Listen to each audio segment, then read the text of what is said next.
Module 1ல் இருக்கக்கூடிய query 1, நீங்கள் ஃபேமிலி பிஸ்னஸில் இருந்தால் உங்கள் பார்ட்னர் அனைவரும் ஏற்றுக்கொள்ளும் common minimum realistic achievable vision என்ன என்பதை தீர்மானம் செய்யவும் அப்படிங்கிற கேள்விக்கு பதிலளிக்கக்குள்ள எனக்கு கொஞ்சம் சிரமம் இருக்குது. எனக்கு தேவைப்படுற கிளாரிஃபிகேஷன் என்னென்னா, என்னோட விஷன் வந்து ஒரு 10 கடை போடணும் அப்படிங்கிறது இருக்குது.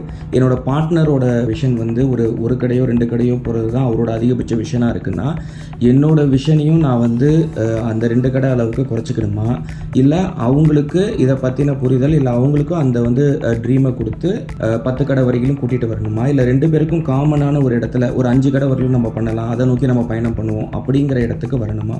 அப்போ எது இதுக்கு சரியான பதில், எதை நான் செய்யணும் அப்படிங்கிற கிளாரிஃபிகேஷன் எனக்கு இதில் தேவைப்படுது.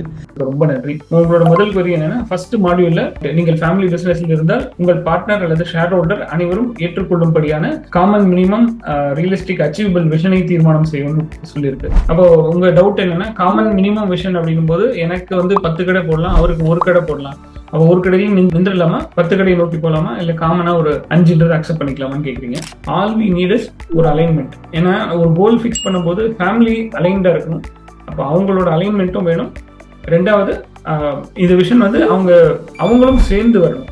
அப்போ என்ன ஆகும்னா, ஒரு கொஞ்ச நாள் பொறுத்து 1 வருஷம் 2 வருஷம் கழிச்சு நீங்க காமன் மினிமம் அக்ரி பண்ணியிருந்தாலும் அந்த மினிமம் நோக்கி போகும்போது ஒரு மொமெண்டம் கிடைக்குதுல்ல, இந்த மொமெண்டம் தான் வேணும். ஒன்ஸ் இந்த மொமெண்டத்தை அவங்க பார்ட்னர்ஸ் பார்த்துட்டாங்க அப்படின்னா அவங்களுமே வில்லிங்கா, ஏன்னா அவங்களுமே ஆண்டர்பிரினர்ஸ் தான். இப்போ ரிஸ்க் எடுக்க தயக்கப்படுறாங்க, இப்போ ஏன் ரிஸ்க் எடுக்கணும்னு யோசிக்கிறாங்க. ஒன்ஸ் அந்த வளர்ச்சிக்கான வாய்ப்புகளையும் வளர்ச்சிக்கான சாத்தியங்களும் பார்த்த பிறகு அவங்களுமே பெரிய கனவு காண ஆரம்பிப்பாங்க.